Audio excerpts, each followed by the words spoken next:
of Hormuz was predicted by the intelligence community, and yet the president says nobody knew. And my question is, did you tell him? Iran would likely hold the Strait of Hormuz as leverage. And my question is, was that communicated to the president in the lead up to this action? And it's because of that. Intelligence on Russian intelligence sharing with Iran in the current conflict? I would have to defer that to a closed session. Okay, I'll see you in an hour. Priorities laid out by the president's national security strategy. Senator King. Thank you, Mr. Chairman. I do need to point out in response to some of the previous comments, twice in the last 2 weeks, as recently as last Thursday, Senator Patty Murray, the Appropriations Committee, put a bill on the floor that would have fully funded TSA, FEMA, CISA, and the Coast Guard for the rest of the year, leaving the focus on the dispute that we have with the conduct of ICE as separately. So inexplicably to me, that bill was blocked by my Republican colleagues. It would have, as I say, fully funded TSA, FEMA, CISA, Coast Guard, and then focused the attention on the situation with ICE. So I just want to be clear on who's blocking funding for those 4 agencies. I'd like to ask Ms. Gabbard and Director Ratcliffe, Director, both of you, were either of you in the room or your designees when the president was making the final decision about taking this action against Iran on February 27th, 28th? Was there an intelligence committee, community present in those deliberations? Mr. Ratcliffe, your response? Senator King, I'm probably in dozens and dozens of briefings with the president. I don't know if there was a single meeting where there was a single time where a decision was made. Were those dozens of meetings right during the lead up to this war? I know you've met many times, but I'm talking about it in the 2 weeks or so before the decision to go into Iran was made. Again, countless meetings with the president. During that period? During that period. Director Gabbard, were you present in those discussions? Likewise, yes. The reason I'm asking the question is there seems to be a discrepancy between what the Intelligence Community has reported over the years and what the president has said in terms of of this action. For example, Senator Wyden read the report from a year ago that strikes against neighboring states and action to close the Strait of Hormuz was predicted by the intelligence community. And yet the president says nobody knew. And my question is, did you tell him? Anybody want to answer that question? Senator, I'll answer the question. So with regard to briefings, the president gets briefings constantly about intelligence. Now, the comments that you talked about, I had not heard, but what I can tell you is that Iran had specific plans to hit U.S. interests in energy sites across the region, and that's why the Department of War and the Department of State took measures for force protection and personnel protection in advance of Operation Epic Fury. I think that's what's most important. Any predictions to the president about the Strait of Hormuz? All you got to do is look at a map, and you'll see that the vulnerability of the Strait of Hormuz. Was that part of the briefing, Director Gabbard?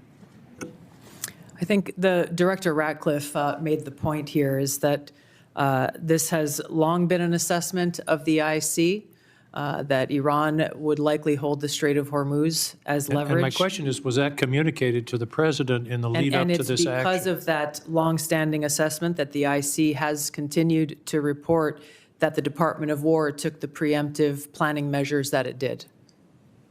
Well, they've stated that they did not plan for the Strait of Hormuz. The president said, who knew that was going to happen? Anyway, let's move on. Does the president take a daily brief from the intelligence community? This is a yes or no question, I think. Yeah, the president, I would say, Senator, in my estimation, on average, I brief the President of the United States on intelligence probably on average 10 to 15 times a week, where I have conversations with him about specific, discrete issues. Sometimes There are dedicated sessions that last hours in length. Sometimes I'm briefing him on specific issues, sometimes 3 or 4 times a day.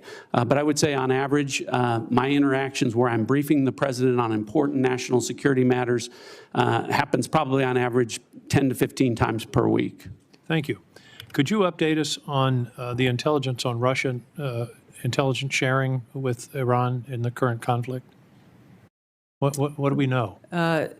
Senator, if there is that sharing going on, that would be an answer that would be appropriate for a closed session. Well, it's been in the public press. This is open source that it's occurring. Is it occurring? Again, if it is occurring, that would be an answer appropriate for a closed session. What I can tell you is that according to the Department of War, any support that Iran may be receiving is not inhibiting their operational effects. Okay, that's sort of the first cousin of a yes, I guess. According to intelligence analysis, can regime change or the elimination of the estimated 1,000 pounds of highly enriched uranium be accomplished without boots on the ground?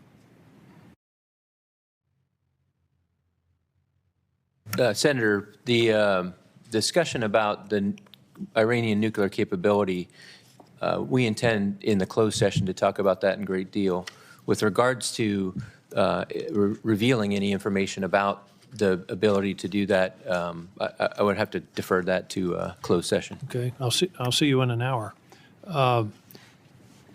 Finally, there was very little, if anything, in the report, in the assessment about climate change, and that's been in past reports.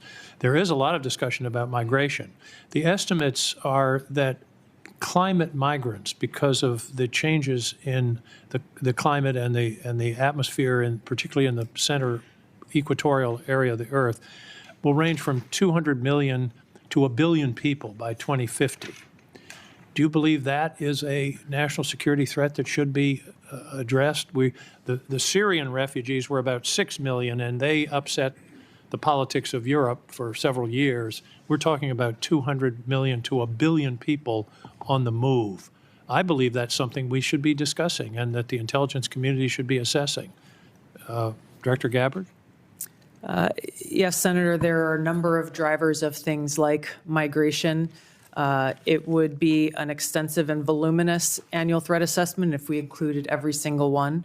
This annual threat assessment is focused, again, on the priorities laid out by the President's national security strategy and on the effects that we can take action, operational action, to protect U.S. interests. Well, I would suggest combating climate change is something we can take action on. Thank you, Mr. Chairman. On the matter of media reports about Russian or Chinese collaboration,